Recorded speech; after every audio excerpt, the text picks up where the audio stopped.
Everyone, welcome to another edition of Independent Artists Unite song series. I am super psyched tonight to be joined by Claudia Blackstar. Welcome. This Hi, is this is so yes, cool. thank you for having me tonight. What so now tell me, I'm curious a little bit about like your musical background and a little bit along the way, I suppose we'll get the story of how a girl from the UK ended up in Uruguay. Well, um, I'd say that both the musical and me and the ending up in Uruguay are not kind of related, but uh, I just moved to Uruguay like 8 years ago, and only in 2021 I started to make my own music, like starting into the whole production world, Mhm. and right in early 2022, which is when I first started my Instagram and all my musical path as we all know it. Yeah. Uh, there is when I started to drop my first songs, and the rest is just history. And was this because I've talked to a lot of people like around that time that started projects. Was it like, did it come out of the kind of the of COVID and the lockdown and all this kind of stuff? Yeah, uh, I say that pretty much a lot of people uh, found some kind of deep connection with music thanks to the whole lockdown thing. Uh, Mm, and maybe it kind of was my thing as well. I didn't think much about that, to be honest, but yeah, I think it's kind of related. yeah, Uh, yeah.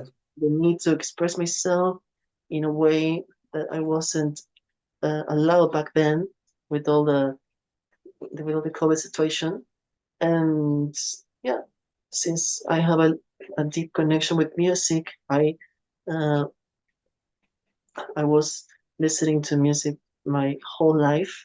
I basically grew up in an environment full of music, and yeah, I'd say that things kind of add up. And I noticed, I was just making music and just coping with the whole situation until Mm. it just passed away, and then, well, here I am. Well, you've also like I mean, I want to get to talking about Rockstar, who we're going to talk tonight, but I'm also just like kind of intrigued with you and also, how you are on social media. You're like such a big part of the like this dark music community. You support others so much, and I love even like how you in your posts where you're like, "Hello, darklings." It's just so good that how you you draw people in and how you communicate. You've really done a great job with that. Thank you. I really appreciate that. And I believe that it's actually quite important to develop some kind of well-developed, so to speak, communication with your audience when you Hmm. try to express yourself, when you try to share your work, like in my case, my music. And it was kind of a whole thing that I was developing along the way. Like if you go to my first post, like almost 3 years ago, they were uh, more spontaneous in the way that I was expressing myself, and I think that was only like a year ago or or so that I was starting with the whole "Hello, my darklings." as a part of my signature greeting. Yeah, yeah. Um, and so let's talk about Rockstar. How did this song come about? It's like when you're in your writing process, do you start with like the keyboard? You start with the guitar? Well, I see you pictured with the guitar a lot. I'm assuming you write on the guitar, but but tell us about Rockstar, how that came about. Well, it's kind of a very varying process because I I may come up with uh, a keyboard melody, or sometimes I just have a guitar riff in my head, or simply a vocal melody. And depending on what comes first, I just uh, start to write the song around that. In the case of Rockstar, uh, I wanted to make a song that was a little shorter than the ones that I am used to, Hmm. and a little heavier, a little faster.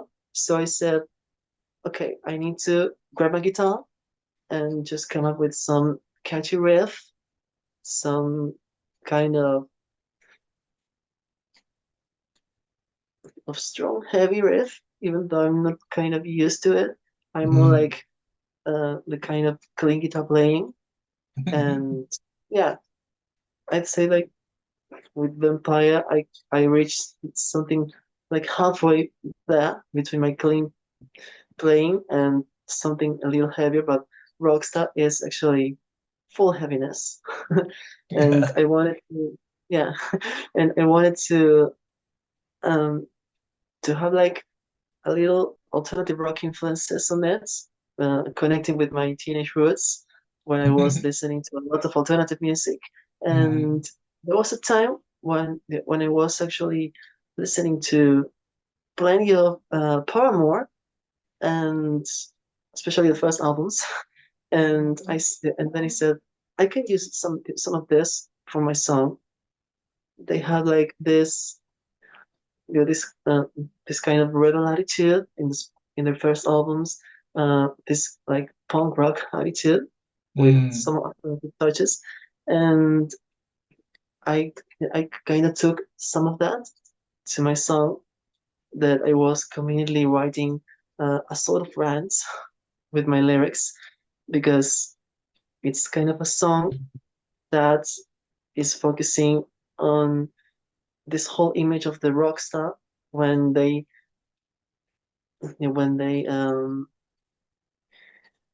they end up turning something like that they're different from what they started. You know, when this Hmm. when these famous icons, celebrities, whatever you want to call them, Yeah. um, they they like end up swallowed by the fame, by the success, and they end up believing their own character. And when they have the whole fan base like idolizing them as if they were some kind of um, I don't know, superstar, so Hmm. to call them, or even they kind of worship them as if there was some kind of heroes, some gods, or any of the sort. So uh, I always found um, a little shocking when you have someone that you admire a lot and they end up turning uh, someone completely different. Like Hmm. they, they end up um, becoming someone quite self-centered, some quite uh, selfish, very arrogant, and Hmm. stuff like that. Uh, they kind of destroyed that image that they first created, Hmm. and that what and which was the image that you fell in love with in the first place. And Yeah. it kind of feels a little disappointing when you saw when you see your favorite singer, your favorite uh, famous celebrity becoming that way, and then I wanted to reflect some of that on my song, Hmm.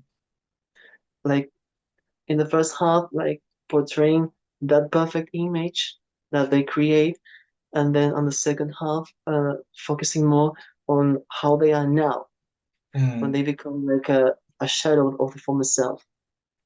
yeah, And despite having a lot of people still appreciating them, still adoring them, and but you actually see them as they are, and you don't mm, believe that that image that they still try to cling to, yeah, yeah, as if they were living in denial, as they said on the chorus, like Rockstar, you're in denial. So it's kind of a of that thing. yeah, yeah, yeah. Yeah, that does seem to happen quite a lot. Yeah. I think something like that happened to me in the 90s, but it wasn't it wasn't there was no fame involved. It was all in my head. And, Well, yeah, it's a weird thing. I think a lot of people I've seen that happen a lot, of course, as well.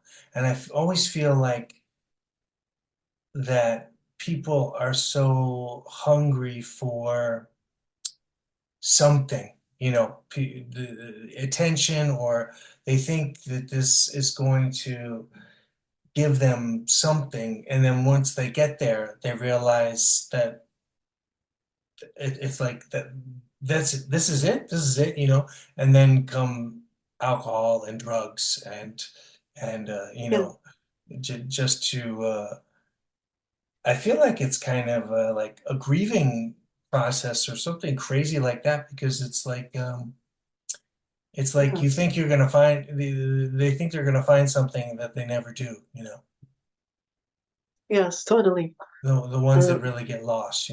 I mean, and then yeah, there's like the ones like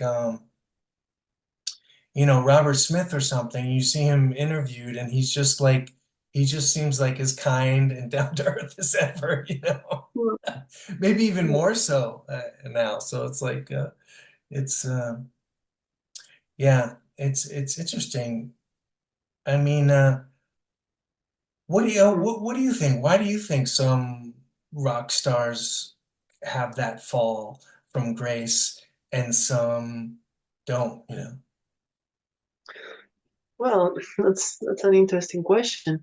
Um, I believe that maybe some of them uh, have that kind of fall because they somehow lose themselves along the way. You know, Mm, they're pursuing something, uh, they having the recognition, but somehow uh, something happens in that process where they want maybe something more, or they just don't feel connected with that first vision, and in that kind of disconnection, uh, something might happen that uh, can make a little clash between what they're doing and what they want to do. mm, And maybe that can be portrayed on that uh, conflict, on their behaviors, on maybe uh, when they try to find some kind of relief on such things like alcohol or stuff, and maybe trying to feel a kind of void that they're feeling, and that it's not only unhealthy for themselves but also unhealthy for the whole reputation, mm, also the way that their fans see them. And yeah, I actually saw that a lot with, well, for example, with Marilyn Manson. I know I love Marilyn Manson.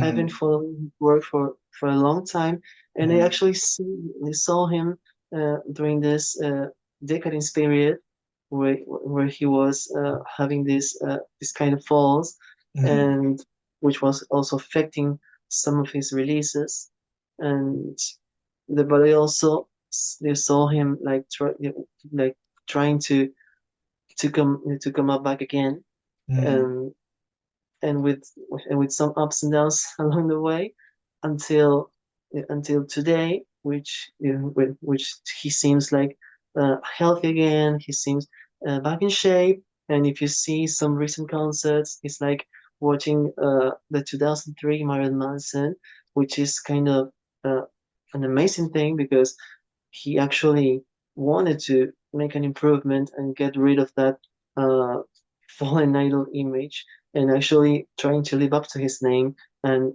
and his former reputation. So that's kind of an example of, Mm, of a happy ending. But unfortunately, not all the rock stars have that same happy ending. mm. Yeah, yeah. I also knew him back in the day. Oh, I think I met him in 95 or something like that when wow. they were they came it was after the Antichrist Superstar um Oh, yeah, yeah, album, and yeah. they came to New York and they hung out in New York that summer. I don't know what if that was summer of 96 or 95. I can't remember.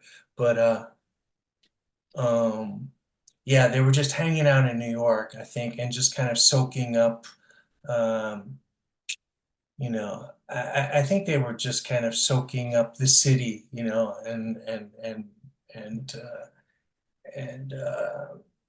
kind of gearing up for whatever was going to come next, what just ended up being Mechanical Animals. But Yeah, yeah, he's an interesting character because he is so intelligent, and really yeah, like down to earth when you like talk to him, um, and he like saw. I don't know if you ever seen old pictures of me, but I had this orange hair and orange and black hair and a lot of makeup, hung yeah. out with a lot of drag queens and stuff like Yeah, that. I And think of you. so I was like, I was with someone that he knew, and then like they had like a velvet rope thing, in the corner of the club, and then he saw me and he like, hey, bring him over here, and he sat me down like right next to him, and I'm like, okay. And we started talking about makeup, actually. We started talking about our favorite makeup, which was, I don't even know if they have makeup forever anymore. It was in the 90s, a, um, a makeup brand called Makeup Forever that had really bright colors and stuff. And that was his favorite makeup too. So we ended up talking about makeup. But yeah, the night, um, it degraded from there. But it was almost like I had the feeling with him that he was like this intelligent guy, but he almost felt like he had to uh, behave badly. You know what I mean? Like he felt like he should almost. You know what I mean? Yeah, He's just yeah, so intelligent. You felt like it had to be calculated. yeah. But yeah. Yeah, so he's an interesting character. Um, and let's talk about your new single, or what's coming too, because I saw your post that you have a new single coming out. Uh, Yeah, it was today. that's a collab, yeah, Yeah, so yeah, it's actually uh, a new a new lo-fi single, and I think it's like a perfect way to end the cycle yeah, for this year because my first single for this year was a lo-fi song, and now I'm closing the year with another lo-fi song.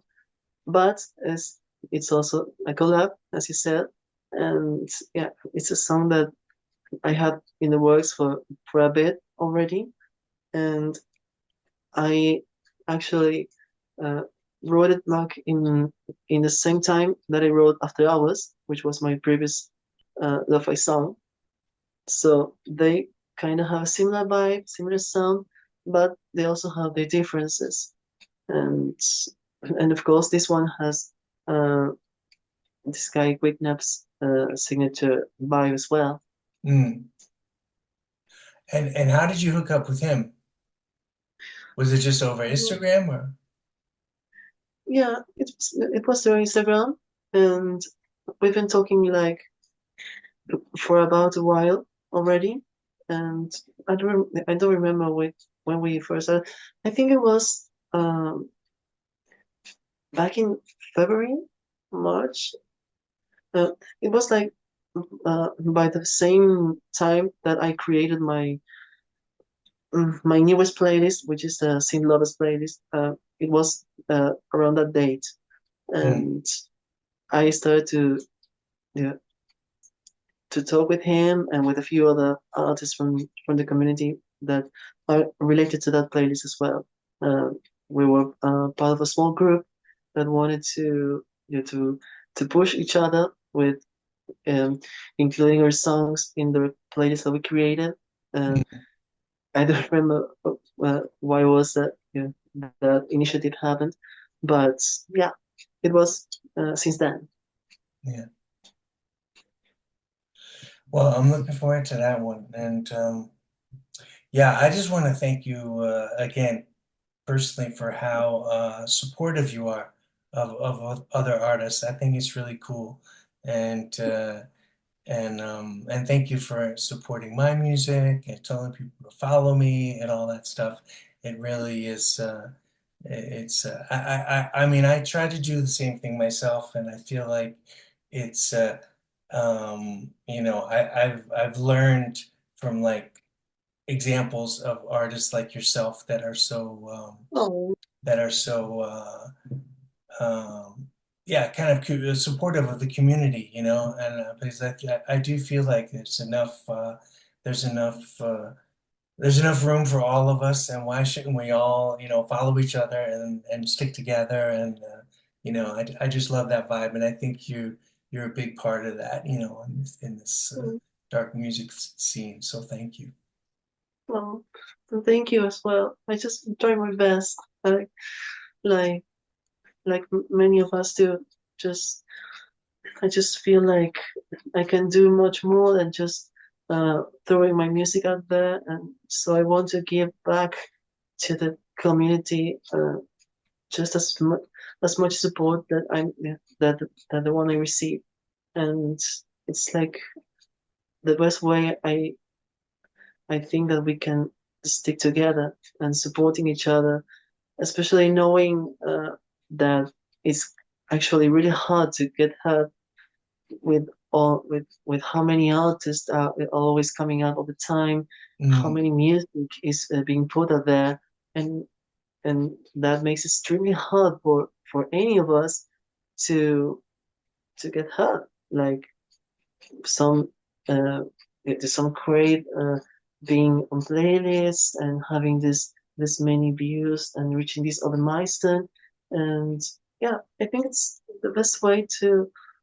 support each other to reach our goals. And I just try try my input every time, and it's a lot of time that I must invest for the matter, but I just do it wholeheartedly because it's what I uh, somehow owe to the community uh, in response to all the support that they have been giving me to me since day one.